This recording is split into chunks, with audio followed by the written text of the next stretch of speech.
अस्सलाम वालेकुम व्यूअर्स, क्या हाल चाल है आप सबके। उम्मीद करती हूँ सभी ठीक ठाक फिटफाट बहुत ही ज्यादा मजे में होंगे।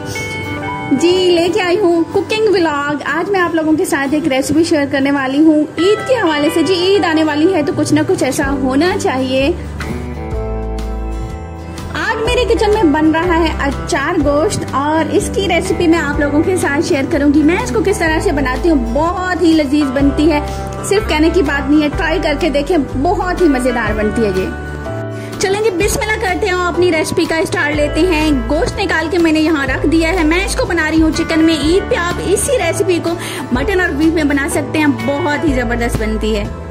साथ ही मैंने कुछ हरी मिर्चें ली हैं, लेमन लिया है और ये बड़े साइज में मैंने हरी मिर्चें ली हैं। इनके अंदर हम लोग अचार गोश्त का मसाला भरेंगे तो साइज इनका बड़ा ही होना चाहिए। यहाँ अचार गोश्त का मसाला भी रख दिया है मैंने, जिंजर गार्लिक पेस्ट और ढेरों ढेर इसमें जाएंगे टमाटर। सोनियो, इस रेसिपी का लास्ट इंग्रेडिएंट है दही, और दही भी हमने यहाँ पे रख दिया है। अब हम स्टार्ट लेंगे अपनी रेसिपी का। अपनी इस रेसिपी को हम 2 स्टेप्स में तैयार करेंगे। फर्स्ट स्टेप में हमने टमाटर कट कर दिए हैं और टमाटर को पकाने के लिए हम लोग पैन चढ़ा देंगे। पैन में हम लोग ऐड करेंगे 1 कप कुकिंग ऑयल और उसके अंदर हम लोग इन टमाटर्स को हल्की आंच पे पकाएंगे।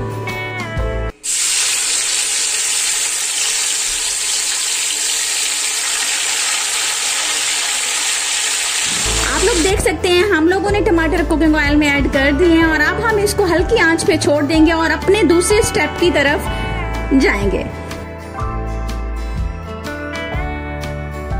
तो ये दूसरे स्टेप में हमने लीमू का रस निकाल लिया है और इसके अंदर हम 2 से 2.5 चम्मच अचार गोश्त के मसाले के डालेंगे और उस मसाले को फिर हम लोगों ने भरना है इन मिर्चों के अंदर। वो भी मैं आप लोगों को गाइड करती हूँ कि किस तरह से करना है। बहुत ही लजीज लगती है ये मिर्चें, इवन कि छोटा बच्चा भी बहुत शौक से खाता है। ये जी लीमू के रस में मैंने मसाला मिक्स कर दिया है और अब इनको मैं इस तरह से मिर्चों के सेंटर में एक कट लगाऊंगी और इस तरह से फटाफट से हम लोग ये मिर्चें भर लेते हैं और अपनी रेसिपी को मजीद कंटिन्यू करते हैं।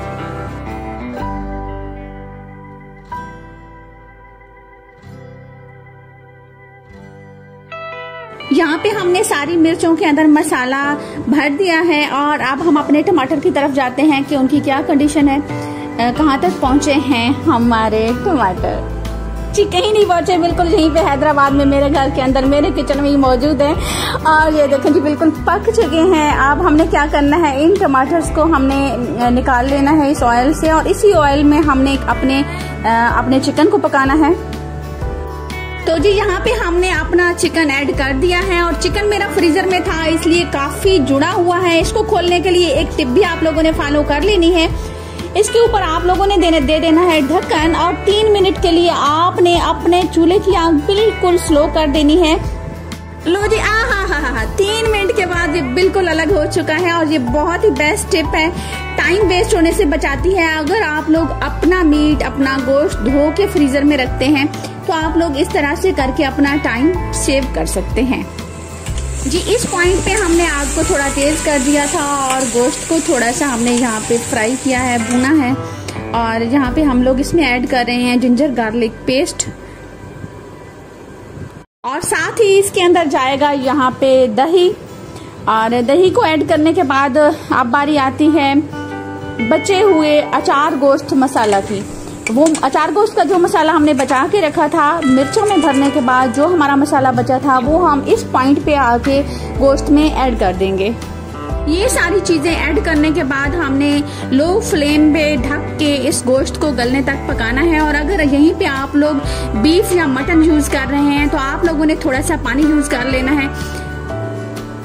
हाँ जी सोने, 4 से 5 मिनट के दौरान ही हमारा गोश्त बिल्कुल टेंडर हो चुका है, इसका मॉइस्चर उड़ चुका है और हम लोग इसमें ऐड कर रहे हैं वो टमाटर जो हमने फर्स्ट स्टेप में अलग से पका के रखे हुए थे। और साथ ही साथ अब यहाँ पे हम लोग ऐड करेंगे मसाला भरी मिर्चें जो हमने अचार गोश्त के मसाले के साथ भर के रखी हुई थी।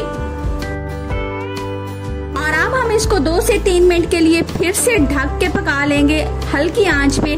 तो जी 2 से 3 मिनट के दौरान ही हमारा अचार गोश्त, मजेदार अचार गोश्त रेडी है। तो जी लास्ट में आप लोगों की राय जी कैसी लगी आप लोगों को मेरी ये रेसिपी, कमेंट बॉक्स में अपनी राय का इजहार जरूर करना है। ईद पे बनाने का कुछ मूड बनाए सोनियो।